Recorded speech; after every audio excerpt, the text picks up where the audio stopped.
نبی اور رسولن کو سردار ہے، آمنہ کو دلارو ہمارو نبی۔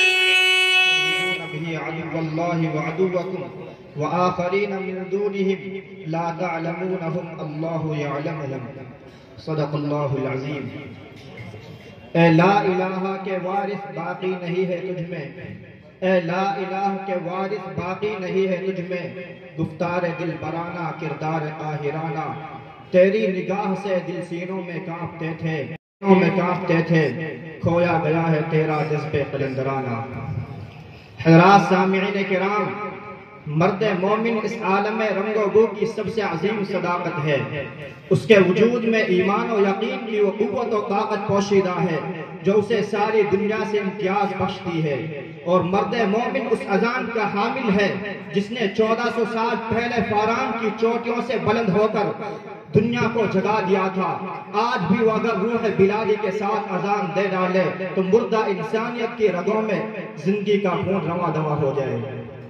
یہ سحر جو کبھی فردا ہے کبھی ہے امروز، یہ سحر جو کبھی فردا ہے کبھی ہے امروز، نہیں معلوم کہ ہوتی ہے کہاں سے پیدا۔ وہ سحر جس سے لرزتا ہے شبستان وجود، وہ سحر جس سے لرزتا ہے شبستان وجود، ہوتی ہے بندہ مومن کی اذان سے پیدا۔ لیکن افسوس کہ آج مسلم قوم اپنے فرض منصبی کو بھول چکی ہے، وہ اپنے مقام سے ناآشنا ہے۔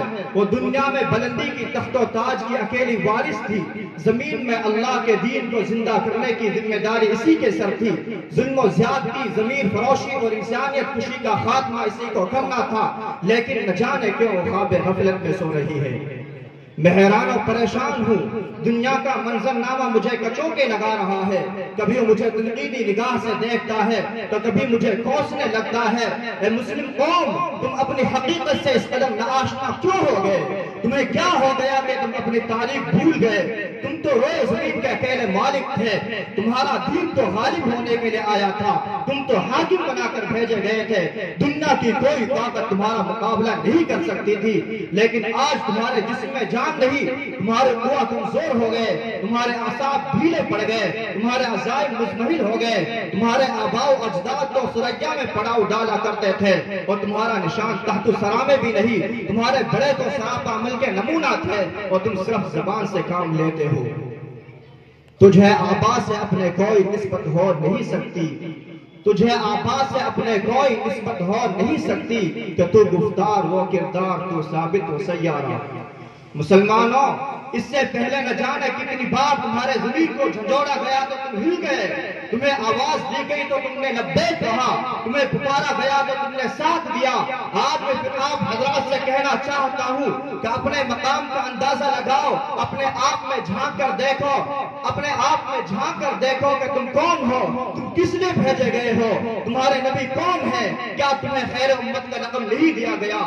کیا تمہیں رسولوں کا رسول عطا نہیں کیا گیا؟ کیا قرآن تمہارے لیے نازل نہیں ہوا؟ کیا حدیث تمہارے لیے مشعل راہ نہیں؟ عقیدہ توحید عطا کیا گیا، عقیدہ رسالت سے نوازا گیا، عقیدہ آخرت تمہاری رگوں پہ میں داخل ہے۔ اس لیے میں پوری قوت کے ساتھ کہنا چاہتا ہوں کہ اگر اس فانی اور عارضی دنیا کو ضلالت کے گڑھے سے کوئی نکال سکتا ہے تو مسلم قوم ہے، اگر کوئی اس کو بچا سکتا ہے تو مسلم امت ہے۔ آج پورا ملک تباہی کے دہانے پر کھڑا ہے، وہ آگ میں گرنے کو تیار ہے، وہ خودکشی کرنا چاہتا ہے، خندق اس کے سامنے ہے، ہلاکت کو دیکھ رہا ہے، وہ جانتا ہے کہ میری بال دور مسلمانوں کے ہاتھ میں نہیں ہے، میں سفاکوں کا شکار ہو چکا ہوں، میں مجرموں کے ہاتھ کا کھلونا بن کر رہ گیا ہوں، میں ظالم قوموں کے ہتھے چڑھ گیا ہوں۔ اس لیے مسلمانوں، موقع کو غنیمت جانو۔ اس وقت مسئلہ ایک مدرسے اور جامعہ کا نہیں، پوری قوم کا ہے، ایک مکتب فکر کا نہیں، اس اسلامی تہذیب و اقدار کے تحفظ کا ہے، چند منصوبوں کا نہیں، اس ملک کی قیادت کا ہے، بلکہ ساری دنیا کی سیادت کا ہے، اور یہ فریضہ آپ ہی کو انجام دینا ہے۔ اور میں اس سے بڑھ کر کہتا ہوں کہ ہمیں اس ملک میں محصور ہو کر نہیں رہنا ہے، بلکہ اس ملک کی سرحد کو پار کرنا ہے۔ اسلام حدود و قیود کا پابند نہیں، یہ اسلام جس طرح کل مکے سے مدینہ سے پوری دنیا میں پہنچا اور مشرق و مغرب میں اسلام اور اس کے ماننے والوں کی دھوم مچ گئی، بالکل اسی طرح اب اسلام کسی خطے کا پابند ہو کر نہیں رہے گا۔ اور رب محمد کی قسم، یہ اسلام آج نہیں تو کل تمام کفرستان میں ہلچل مچا کر رکھ دے گا، اور باطل مذہب ماننے والے کو خواہ وہ مندر کا پجاری ہو یا چرچ کا پادری، اسے اسلام کو ماننا پڑے گا اور وہ زبان حال و قال سے اعلان کرے گا ان ہدی اللہ هو الہدی، یقیناً ہدایت صرف اللہ کی ہے۔ سامعین گرامی قدر، میری باتوں کی بنیاد قرآن و حدیث ہے، کتاب و سنت ہے، صحابہ کے آثار ہیں۔ یاد کیجئے اس وقت کو جب عرب کی چلچلاتی دھوپ میں، مئی جون کی گرمی میں صحابہ خندق کھود رہے تھے، پسینہ میں پورا جسم ڈوبا ہوا تھا، پیٹ پر پتھر بندھے ہوئے تھے، آنکھیں پترا رہی تھی، کلیجے منہ کو آ رہے تھے، اور نبی فرما رہے تھے شام فتح ہوگا، مصر کی گنی ہمارے ہاتھوں میں ہوگی، روم و فارس ہماری قدم بوسی کریں گے، غرب پوری دنیا ہماری ٹھوکروں میں ہوگی۔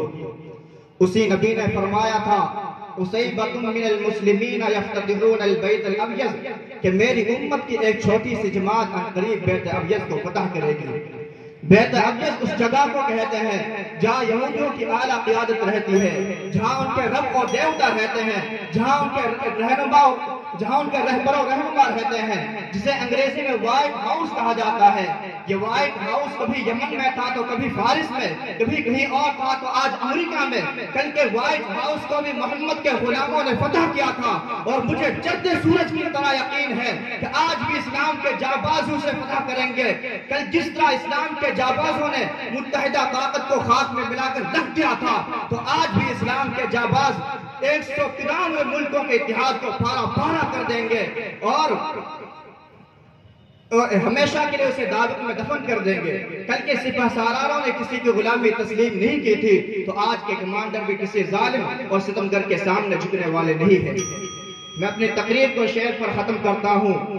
یہ خاموشی کہاں تک لذت فریاد پیدا کر، یہ خاموشی کہاں تک لذت فریاد پیدا کر، زمین پر تو ہو تیری صدا ہو آسمانوں میں۔